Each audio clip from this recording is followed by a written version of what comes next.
Quem seremos nós em 2025? Eu tive o privilégio de pregar no último culto do último domingo de 2024 e estou tendo o privilégio de pregar no primeiro domingo de 2025. E esse é o título da reflexão que preparei. Quem seremos nós em 2025? Abram suas Bíblias na segunda carta de Paulo aos Coríntios, no capítulo 4, eu vou ler do 16 ao 18, e depois, no capítulo 5, vou ler do 1 ao 7. Primeiramente, 2 a Coríntios, capítulo 4, versos do 16 ao 18, diz assim: por isso, não desanimamos. Pelo contrário, mesmo que o nosso homem exterior se corrompa, contudo, o nosso homem interior se renova de dia em dia, porque a nossa leve e momentânea tribulação produz para nós eterno peso de glória, acima de toda comparação, não atentando nós nas coisas que se veem, mas nas que se não veem, porque as que se veem são temporais e as que se não veem são eternas. Capítulo 5, do 1 ao 7. São bem parecidos os textos. Sabemos que se a nossa casa terrestre deste tabernáculo se desfizer, temos da parte de Deus um edifício, casa não feita por mãos, eterna, nos céus. E por isso, neste tabernáculo, gememos, aspirando por sermos revestidos da nossa habitação celestial, se todavia formos encontrados vestidos e não nus.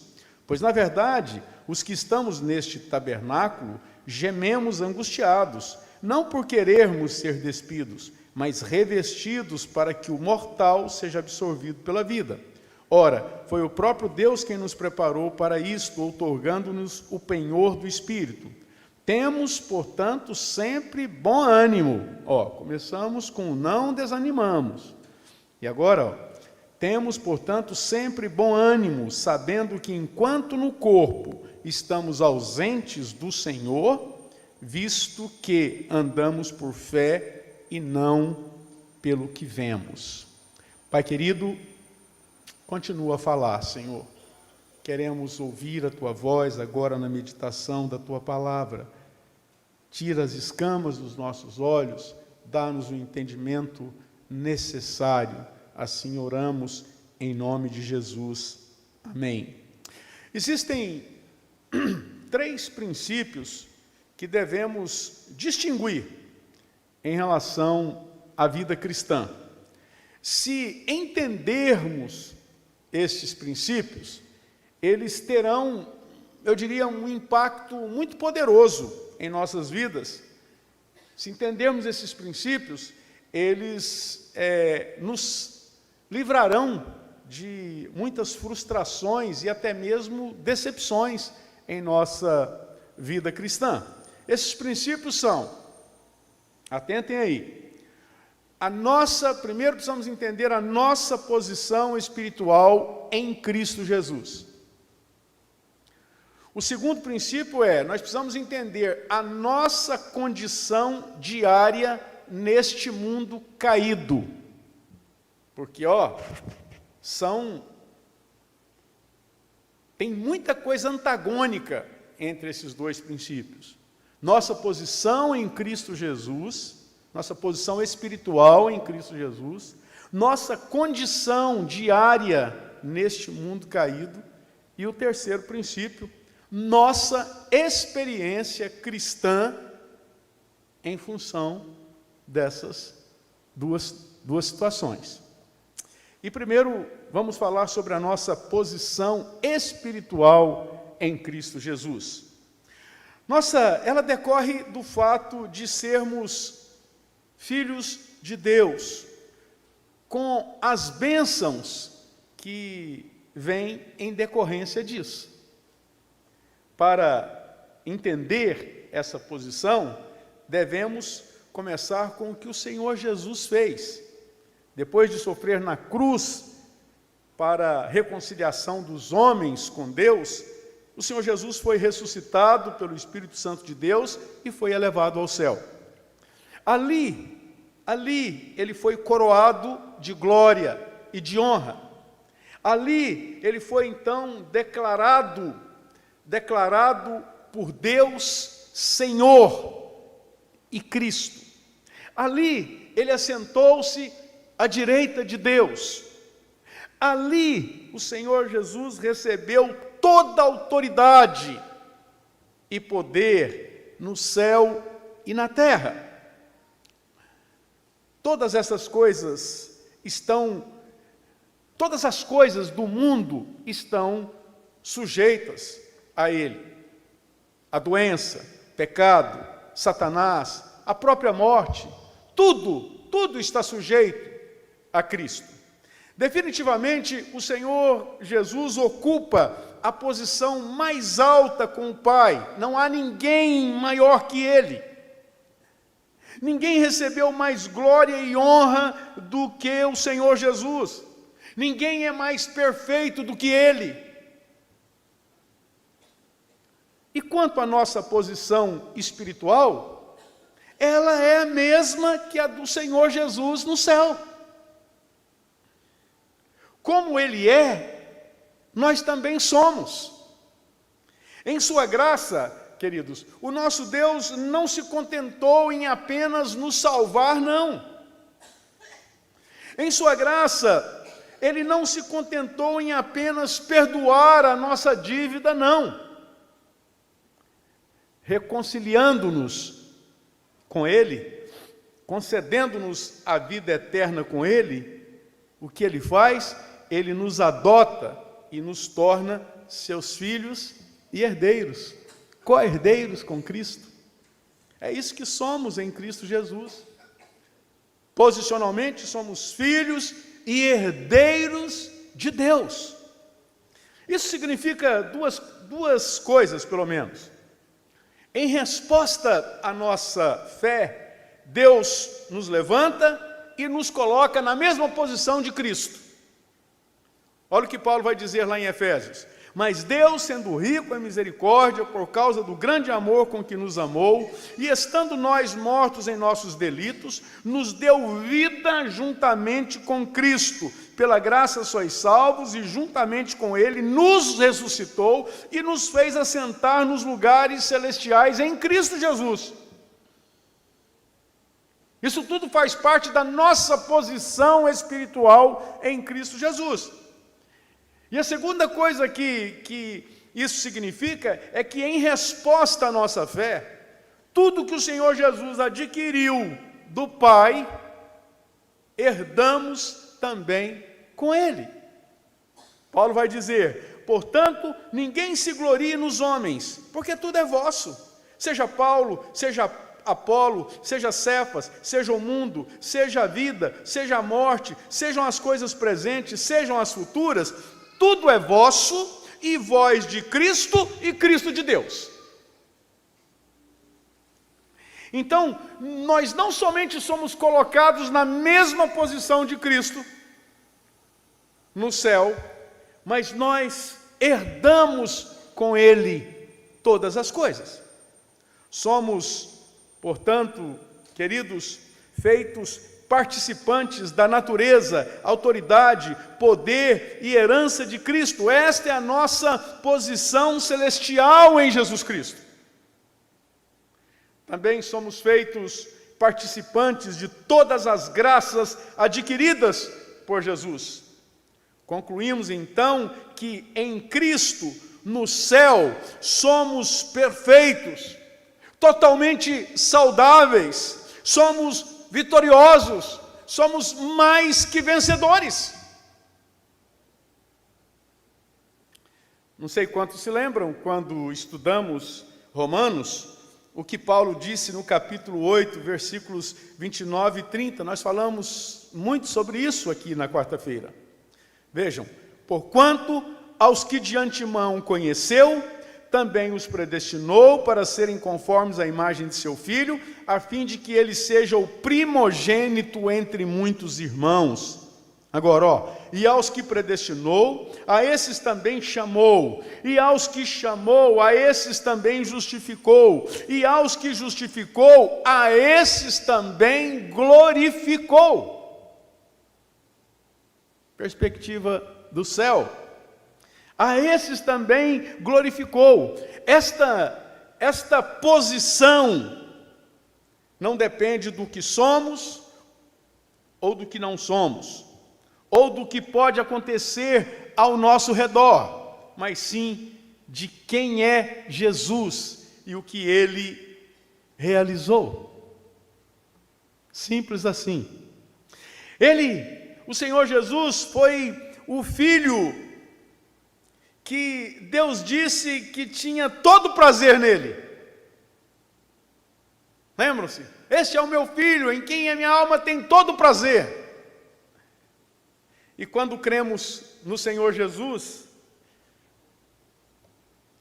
de fato e de verdade, quando Ele se torna o nosso Senhor, então algo incrivelmente maravilhoso acontece. Deus tem todo prazer em nós também. Aí está a nossa glorificação.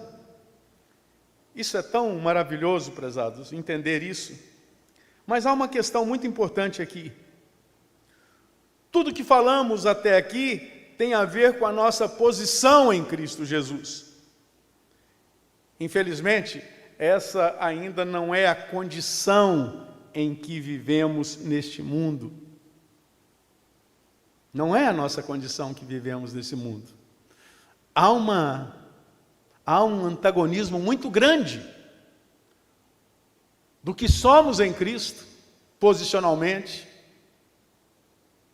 da nossa posição espiritual em Cristo Jesus e a condição que vivemos, e esse é o segundo princípio que devemos aprender, nossa condição diária aqui nesse mundo caído. Pastor Manga falou muita coisa a respeito disso na sua aula, agora há pouco, na EBD. Devemos nos lembrar, irmãos, e entender que a nossa posição em Cristo foi um ato de justiça de Deus, mas cujos efeitos desta posição ainda não se manifestaram plenamente sobre nós aqui nesse mundo. Você concorda com isso? Não vivemos, infelizmente, aqui nesse mundo, conforme a nossa posição, conforme a posição que temos em Cristo Jesus no céu. Em Cristo, ocupamos uma posição espiritual incomparável. No entanto, devemos reconhecer que continuamos a viver em uma realidade muito diferente, em um mundo dominado pelo mal, em um mundo dominado pelo pecado. Em nossa realidade diária, em nossos locais de trabalho, em nossas famílias, a dor, as separações, o pecado, a doença, as noites escuras e a morte continuam a prevalecer sobre nós. Adoecemos, ficamos deprimidos, temos medo, corremos riscos continuamente. Coisas ruins acontecem com pessoas boas.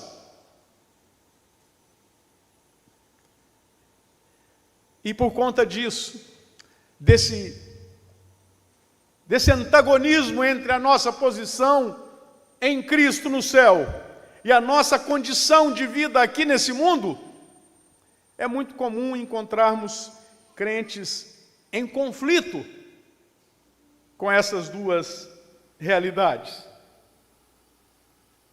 É muito comum. O Salmo 73 que o diga. O salmista quase abandonou a fé por ver ímpios prosperando com as suas impiedades e ver o sofrimento na sua vida, sabendo ele que pertencia a Deus e que a sua confiança estava em Deus. Mas o que ele a princípio não entendia é que estava em voga ali duas situações: posição em Cristo, posição em Deus, o que somos em Cristo, o que somos em Deus, e a nossa condição de vida aqui nesse mundo. Todas as promessas espirituais que temos, prezados, é para o nosso futuro, no céu, que pode ser aqui mesmo, com isso aqui tudo restaurado, mas é para a eternidade.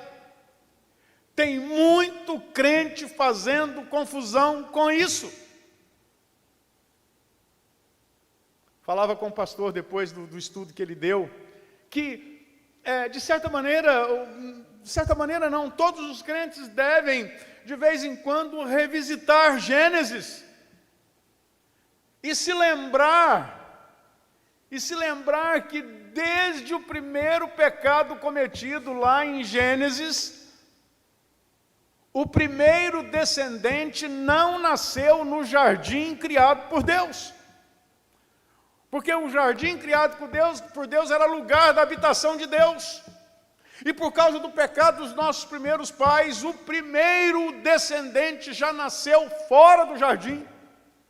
Já nasceu numa terra amaldiçoada, num mundo amaldiçoado, já nasceu e criou-se ali uma humanidade decaída. E o tempo passou e nada mudou nisto. Por isso o diabo é o príncipe desse mundo.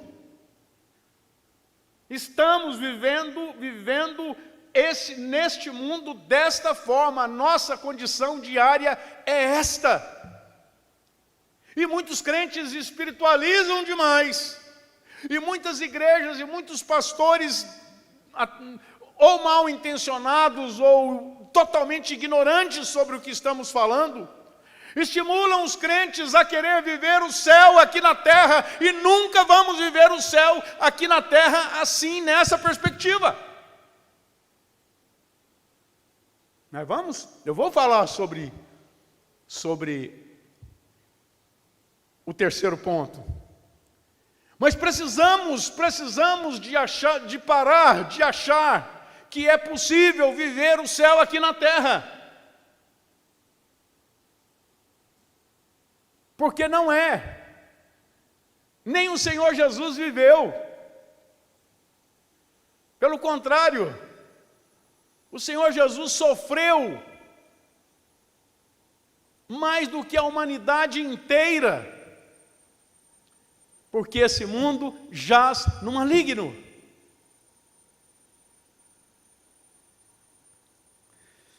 Alguém disse com muita propriedade, e essa frase veio para mim, apareceu na minha timeline no Instagram, e eu gostei tanto que casou com esta minha reflexão. Mas alguém disse o seguinte: se o Evangelho fosse simplesmente para nos trazer benefícios aqui nesse mundo, não seríamos chamados para negar a nós mesmos.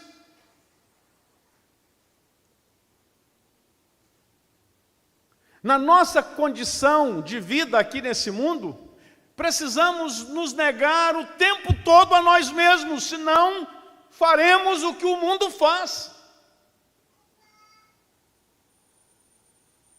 E daqui a pouco eu quero pegar uma colinha de um parágrafo da pastoral do pastor. Espero que ele não comece a me cobrar, né? Isso.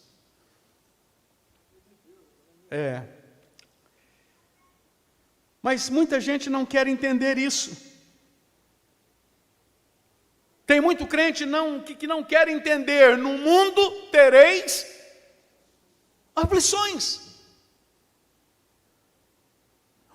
Não querem entender ou não sabem administrar a sua posição em Cristo com passar aflições aqui nesse mundo.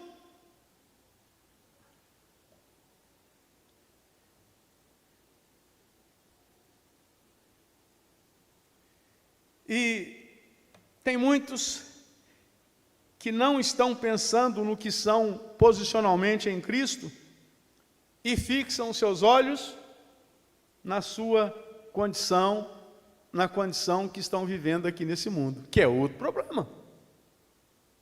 É outro problema. Embora vivamos numa condição completamente desfavorável, nós vamos aprender que nós não podemos fixar os nossos olhos nessa condição desfavorável. Por isso a advertência do apóstolo Paulo no texto que eu li no início. Por isso que ele vai começar dizendo assim: por isso, não desanimamos. Pelo contrário, mesmo que o nosso homem exterior se corrompa, mesmo que sejamos tentados, mesmo que adoeçamos, mesmo que sintamos muita coisa na nossa condição neste mundo, contudo, o nosso homem interior se renova de dia em dia. Porque a nossa leve e momentânea tribulação produz para nós eterno peso de glória, acima de toda comparação.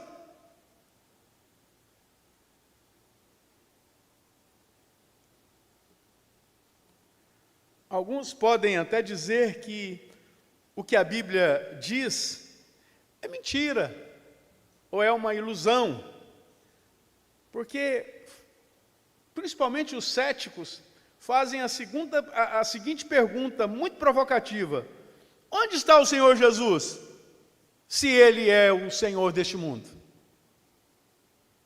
Os céticos adoram fazer isso. Adoram fazer isso. Mas, de fato e de verdade, está longe ainda. Não muito. Eu dei meu olhar 43, foi? Que a gente tem um olhar 43 aqui, né? De fato e de verdade, Deus sujeitou tudo e todos ao Senhor Jesus. Vejam o que diz em Hebreus: todas as coisas sujeitaste debaixo dos seus pés. Ora, desde que lhe sujeitou todas as coisas, nada deixou fora do seu domínio. Agora, porém, ainda não vemos todas as coisas a ele sujeitas. Percebem? Deus sujeitou. Está tudo debaixo do domínio do Senhor Jesus. Mas ainda não vemos todas as coisas a ele sujeitas. Temos que reconhecer, então, prezados, no entanto, que embora tudo tenha sido colocado debaixo dos pés, sob os pés de Jesus no céu, e que mesmo que muitas coisas já tenham sido colocadas sob os seus pés na realidade que vivemos, muitas outras ainda não foram colocadas. A gente vive sim certas realidades maravilhosas de nossa posição em Cristo, mas não vivemos tudo, não vivenciamos tudo, e precisamos ser crentes maduros para reconhecer isso e parar, como disse o pastor hoje na BD, parar de declarar isso, declarar aquilo. Me lembro de uma colega seminarista que, colocando um bolo no forno, ela pôs a travessa de bolo no forno e disse assim: Senhor, faça esse bolo crescer.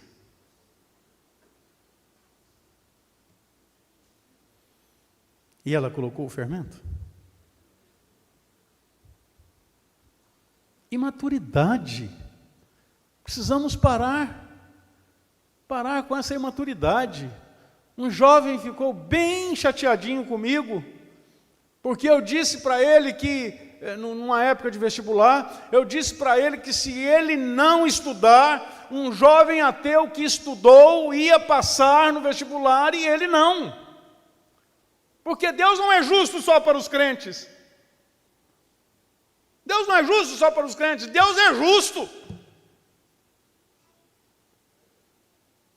Deus vai ser justo com um ateu se a justiça estiver ao lado do ateu. Mas esse não é o nosso assunto agora.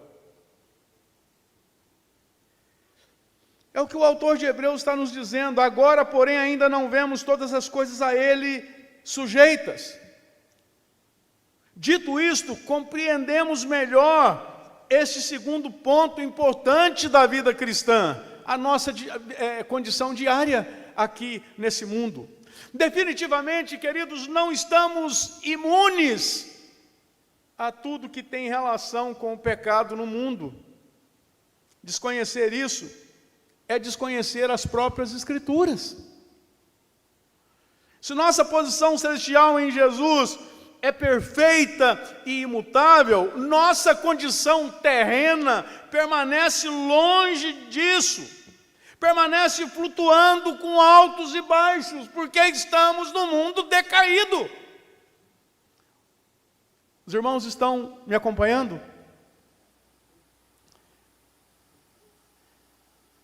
E por que esses altos e baixos? Porque o autor de Hebreus disse: todas as coisas ainda não estão sujeitas a ele aqui embaixo. Deus não vai intervir aqui naquilo que não é propósito dele. Deus não vai fazer a terra, esse mundo virar céu.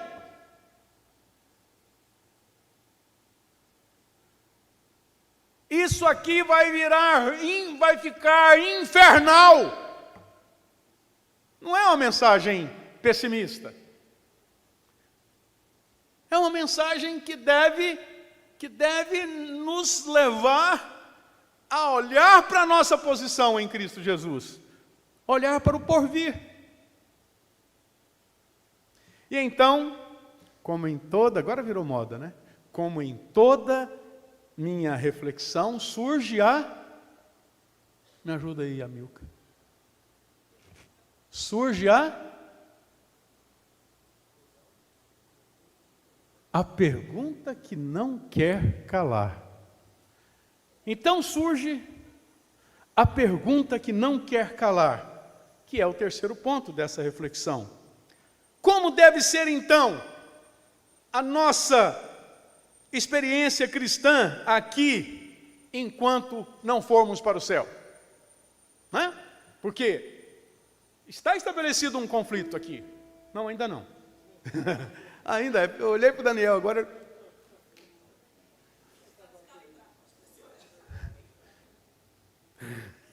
Engraçado. Mas tranquilo, Dani. Você está bem proativo. Isso é ótimo. Acho que ele já está incorporando a ausência da ministra, então ele está chegando a lenha, né? Mas a pergunta que não quer calar: como deve ser então a nossa experiência cristã aqui, enquanto não formos para o céu? Como eu disse anteriormente, é muito fácil surgir um conflito entre nossa posição em Cristo, aqui nesse mundo, com a nossa condição. A nossa posição em Cristo no céu com a nossa condição aqui nesse mundo. Podem surgir dúvidas entre as promessas que temos e as coisas que vemos e vivemos. Pode ou não pode? Já surgiu na sua vida? Já ou não já? Está com medo de falar? Já surgiu ou não surgiu dúvida na sua vida entre o que está prometido para você e o que você está vivenciando? É claro que já. É claro que já, senão você não entende uma coisa ou outra.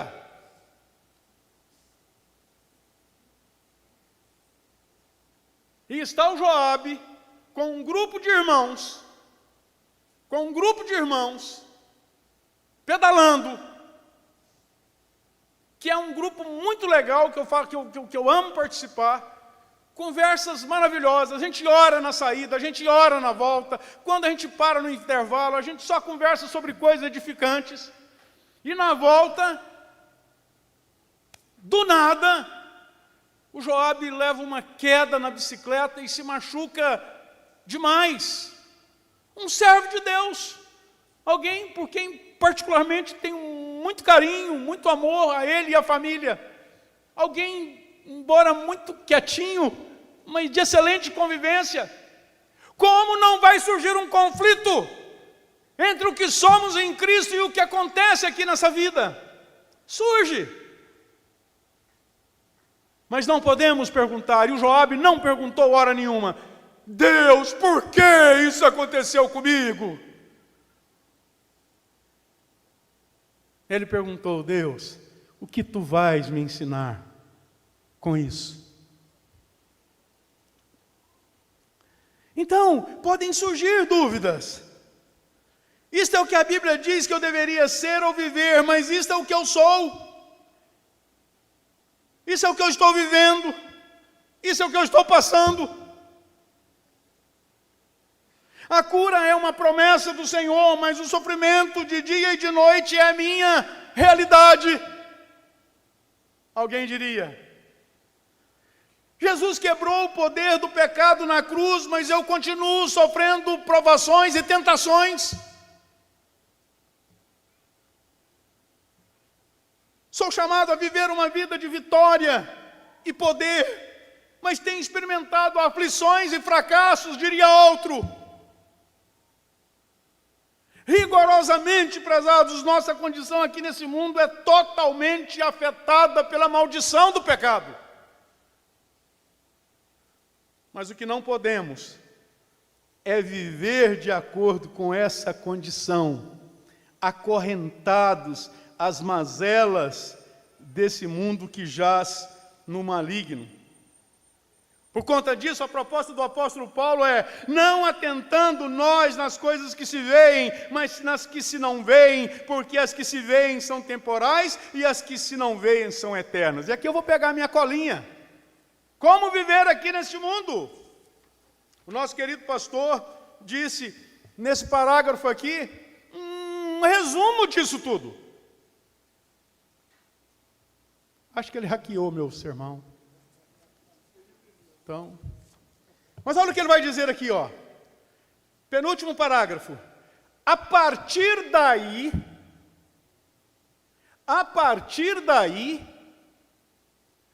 pensando na nossa posição em Cristo, um acréscimo meu aqui, muda o nosso comportamento, nossa forma de pensar, nossas conversações, nossos propósitos, não porque nos tornamos máquinas programadas, mas porque somos os programadores de nossas interações, intencionalmente preferindo as coisas lá do alto. Intencionalmente preferindo pensar na nossa posição em Cristo Jesus. Não mais escravos do pecado, verdadeiramente livres por preferir o bem, preferir o certo, por preferir a Deus em total gratidão. Essa é a proposta para o crente que está em conflito. Não atentando nós nas coisas que se veem, mas nas coisas que se não veem. Porque as que se veem são temporais, e as que se não veem são eternas. Temos, portanto, sempre bom ânimo, sabendo que enquanto no corpo estamos ausentes do Senhor, no corpo estamos ausentes, em tese,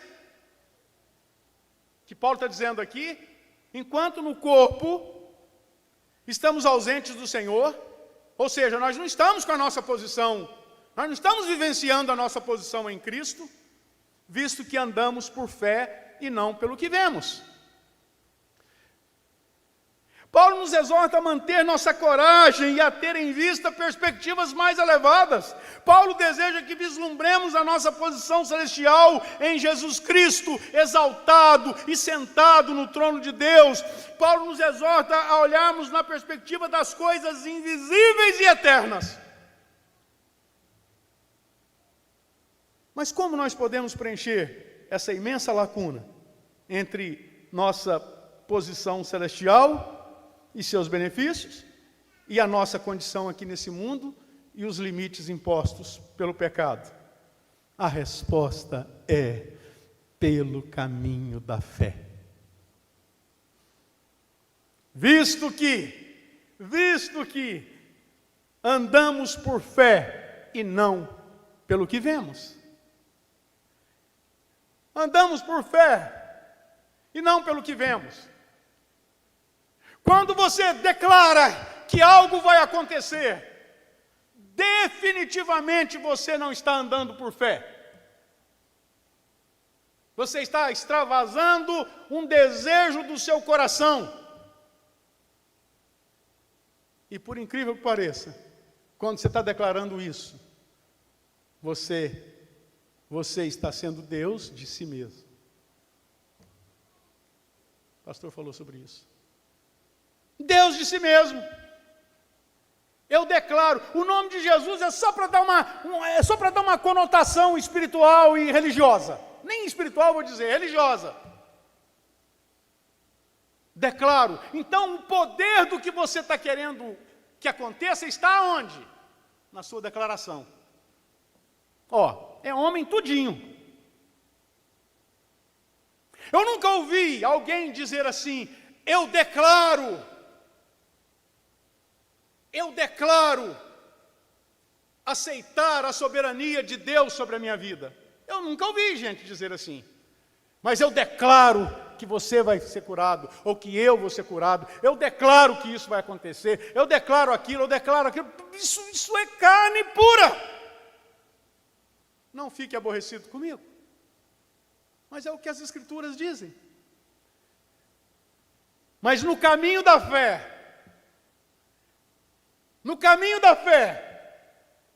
você vivencia as mazelas deste mundo, mas você contempla o que você é em Cristo Jesus e o que está reservado para você no céu. E será eterno. Será eterno. E infelizmente tem muita gente abandonando vida com Deus, deixando Deus de lado, por pratinhos de sopa rala. Pratinhos de sopa rala. Quando está reservado para nós a eternidade da vida em Cristo, que posicionalmente já temos, uma vida totalmente alinhado com a santidade de Deus, bondade de Deus, fidelidade de Deus, benevolência, graça, misericórdia. Pelo caminho da fé. Certamente que não é um caminho fácil ou suave. Até porque o Senhor Jesus nunca prometeu vida fácil aqui nesse mundo. Por isso que eu não tenho medo de errar no que eu vou afirmar, embora eu corra o risco de alguns aqui se chatearem comigo. Essa doutrina da prosperidade é uma doutrina que vem do inferno. Do inferno. Porque a doutrina da prosperidade, ela só contempla a vida aqui nesse mundo.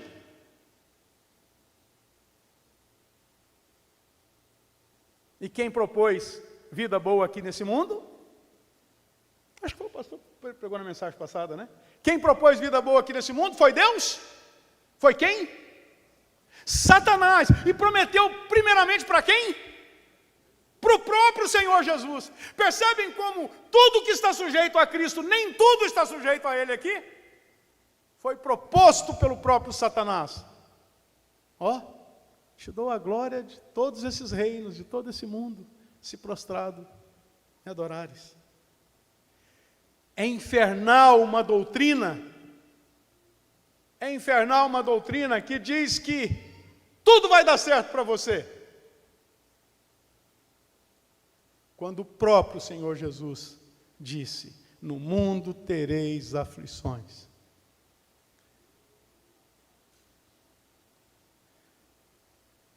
Mas como podemos avançar por esse caminho da fé? Agora, hein, Dani? Agora o Dani... Eu dei um olhar e o Dani me deu um sorriso. Agora. Como podemos avançar por esse caminho de fé? Óbvio, primeiramente, recusando a andar pelo caminho dos sentidos. Pelo caminho das coisas que vemos. Nos recusando a andar por arrepios. Você não arrepiou, não, com essa mensagem? Você não se arrepiou, não, com uma mensagem um culto que você participou? Que bom, porque não foi para isso que Deus nos trouxe. Não nos trouxe para nos emocionar e nos arrepiar e linkar isso com um culto bom, com uma mensagem boa. Recusa andar pelos sentidos, pelo que vê, pelo que escuta. E decida andar pelo que você crê. Ao entrarmos no céu, Deus nos eleva ao mais alto nível e nos concede as mais belas promessas espirituais. Nós nos tornamos filhos e herdeiros do seu reino glorioso. Ande por isso, pense nisso, creia nisso. Ou seja, prezados, promessas espirituais não significam apenas promessas a serem esperadas no porvir, quando chegar o porvir. Elas podem ser vividas hoje pela fé. Esta é a proposta de Deus na Bíblia. Que conheçamos o que somos em Cristo Jesus e que isto seja a nossa fonte de esperança. E que nisso seja o nosso caminhar.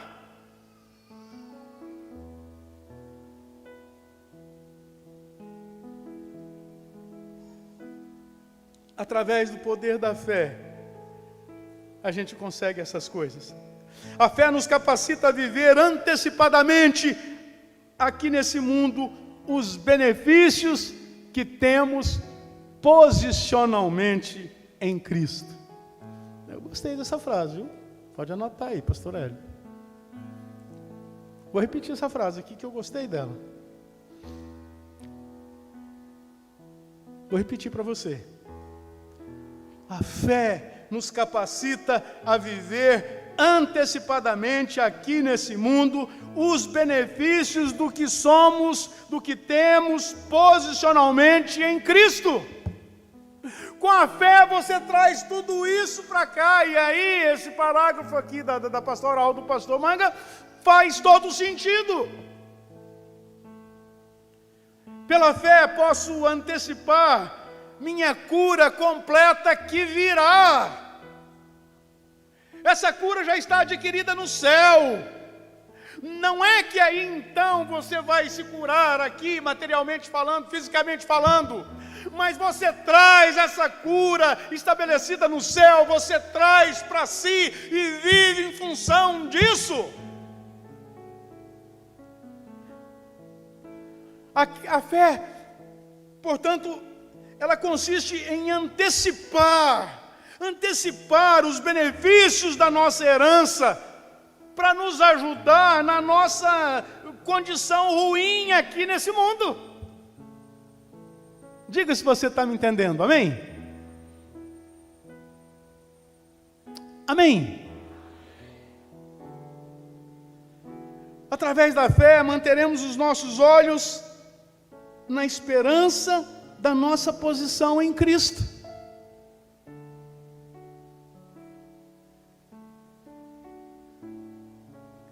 Quero encerrar com uma palavra consoladora do autor de Hebreus.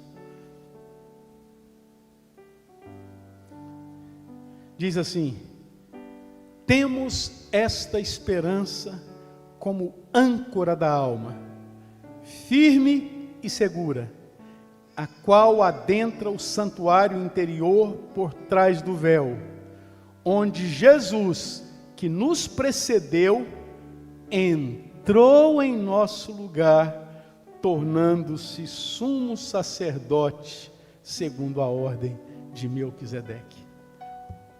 Onde você vai ancorar sua alma? Nas coisas que você vê aqui nesse mundo caído? Ou naquilo que você é em Cristo Jesus? Como seremos em 2025? Como viveremos em 2025? Andaremos com maturidade por fé? Ou fixaremos os nossos olhos nas mazelas desse mundo? Que Deus nos ajude. Amém.